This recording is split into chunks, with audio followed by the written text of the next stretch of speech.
Thank you, Mr. Speaker. I also commend Catherine Delahunty for bringing this bill to the House. I think the member brought the bill to the House with a obviously genuine desire and love for the Tarawera River and a love for their communities, and a deeply held belief that the current regime around perhaps the practice of the Tasman pulp and paper mill and the legislation as it stands was failing that particular waterway. And I hope I'm encapsulating what Catherine Delahunty brought to the House. I have to say National will not support this bill, and I will seek to set out my interpretation of the reasons why. I think the former member who's just resumed, well, the member who has just resumed her seat, with her comments around the time frame, really comes to the crux of the matter. We believed as the National Party that a 5-year time frame inserted into section 107(2), where discharges are allowed under certain exceptional circumstances. If that time frame were narrowed down to 5 years, that would place those companies affected by it in an untenable situation. And again, we can have that discussion about whether economic activity outweighs environmental concerns, and yes, absolutely we can have that discussion, and I would argue that that discussion is very much part of this government's work around reform of the Resource Management Act, very much to the forefront of our thinking. And in fact, we have made several legislative changes to make the RMA more responsive and more timely and more efficient and its operation smoother so that we can address concerns like this. But we've got to come back to the Kawerau River because that is the genesis of this members' bill. And it is a good members' bill because it's been brought to the House with a genuine desire to make a situation better for the water quality in that river. And so a number of members of Parliament, as well as the normal procedure that we go through when considering a members' bill, received and heard submissions in various places around New Zealand. A number of members variously took visits to have a look at the river, and I, with a number of colleagues, spent some time on the river having a look at water quality and discussing with representatives of the Tasman pulp and paper mill their response to those concerns around water quality and how they were dealing with those concerns, both as a company in terms of their company practice but also in terms of compliance with their permit they had under the RMA. And I acknowledge and agree that the Tarawera River, was formerly described as a black drain. Have I got the terminology right? A black drain, and I believe it was. And I believe that all sorts of toxins were being discharged in the river from the industrial activities, the various industrial activities along the course of that river, as well as some other naturally forming further down the river from the Tarawera, from the Tasman pulp and paper mill. I recall there was an outfall as you head looking up the river on the right-hand side of some geothermal discharges. I might not be quite right, but there are some other natural pollutants going into the river. Thank you. The member's helping me from way over on the green side.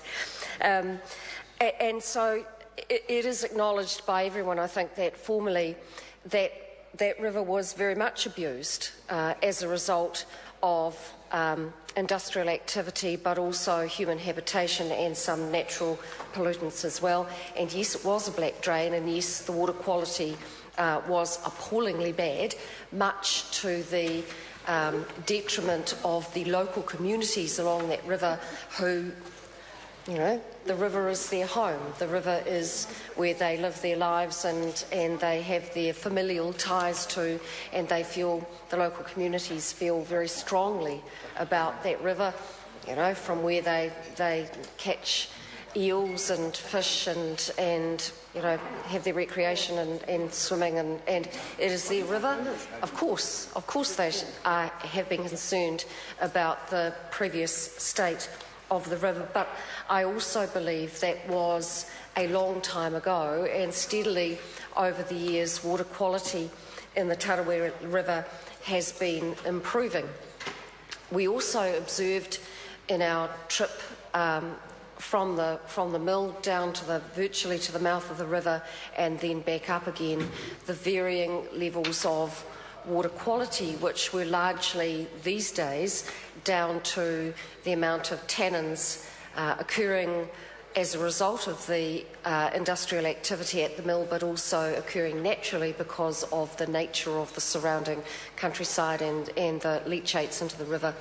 There was certainly a colour variation.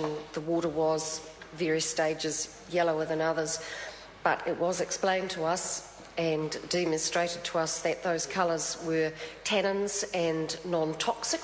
However, still it is to be, the members laughing at me, okay, but naturally occurring tannins, but still of concern to the local community. So we saw for ourselves that yes, absolutely, this stretch of water, possibly not unique in New Zealand, although luckily not common in New Zealand, has been badly affected by the economic activity, which, by the way, also has provided many jobs over a number of generations to the local community. So while we are considering in this bill water quality, let's just not forget that the Tasman Pulp and Paper Mill has provided jobs for a number of generations in that community as well. So let's just keep that in our mind. It's not a reason not to clean up the river, but it is something we should always keep in our minds. To the bill itself, Section 107.2, which allows discharges into water under exceptional circumstances, is a provision which has been very rarely used under the RMA in New Zealand. So it is not a provision of the RMA which is in common usage, and indeed the number of years for which there can be exceptional circumstances allowing discharges is not ever very clearly defined, and in fact permits can be for as long as up to 35 years, which generally is about the common term of a discharge permit. So in this bill, Catherine Delahunty seeks to narrow the length of permitted discharge down to 5 years, and that is a laudable aim, except that for a couple of things. In the case of the Tarawera River, the current RMA permit and the conditions imposed on the owners of the Tasman Pulp and Paper Mill require them to have a constant, steady and aggressive program of improving water quality.